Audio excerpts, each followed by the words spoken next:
Well, this video, still kind of a fretwork project, but this is a Steve Good pattern. I saw it and I just really like it. I'm going to try to cut it. It got two sizes. This is a smaller size. I do it because of my material availability. What I've got is some second material that I got. It's purpleheart. I had to cut that, and it was an odd shaped board. You can see it's got that odd shape on the bottom. It was narrow on one end, and I cut it and put it together there, tried to get it where it looked seamless as best as I could, and to make this pattern fit. So I've got it drilled. I've got a couple of options. When I get done, I'll see how they look on a backing board for it. This will be a dark outline, dark pattern on a light background. Most of that I'm going to cut with the number 5. I got some real small stuff in here.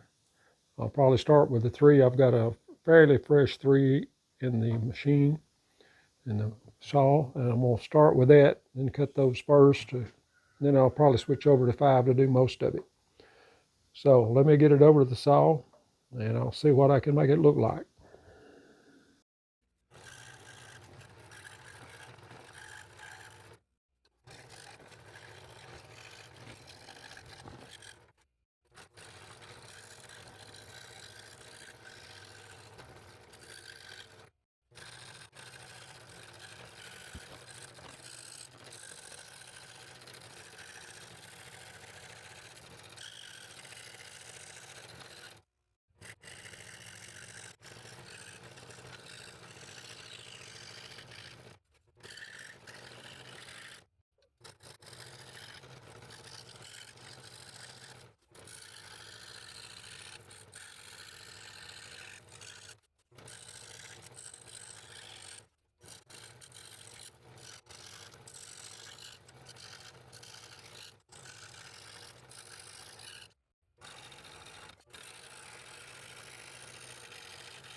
Okay, I'm almost through cutting this, but I wanted to touch on something here.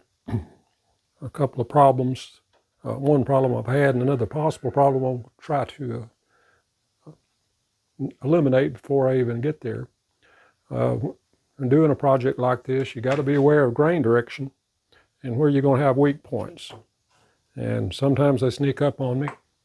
And it did on this one. You see right there, there's an open place where you should have this little pointed section sticking out in a curve. Now, I approached that cut incorrectly, and as I came around, I was going to come around to the tip of that and cut the other side. I had one side cut, and there it is.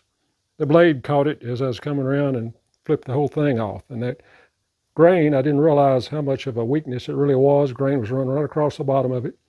I've got a couple ideas on how to fix it, and I'm going to experiment with that today.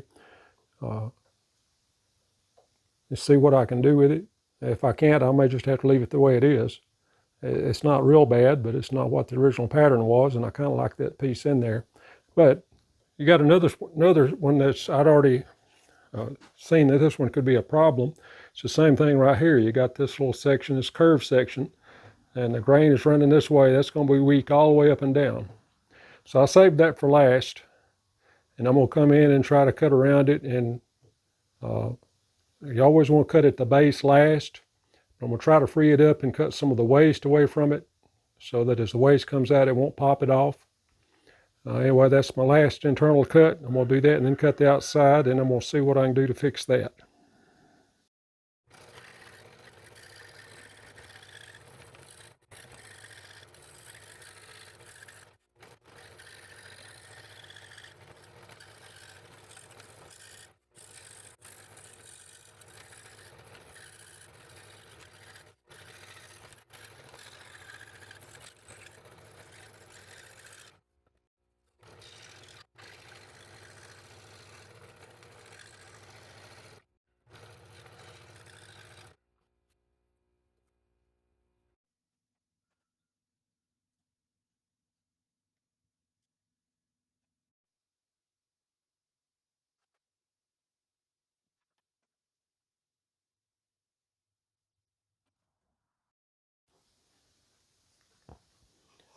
Okay, there's the finished train. He calls this train station. I like to call it train. It is a train engine and a car there, but he calls it train station. That's the title of this pattern from Steve Good. I'll put a link to his pattern there if you want to try it.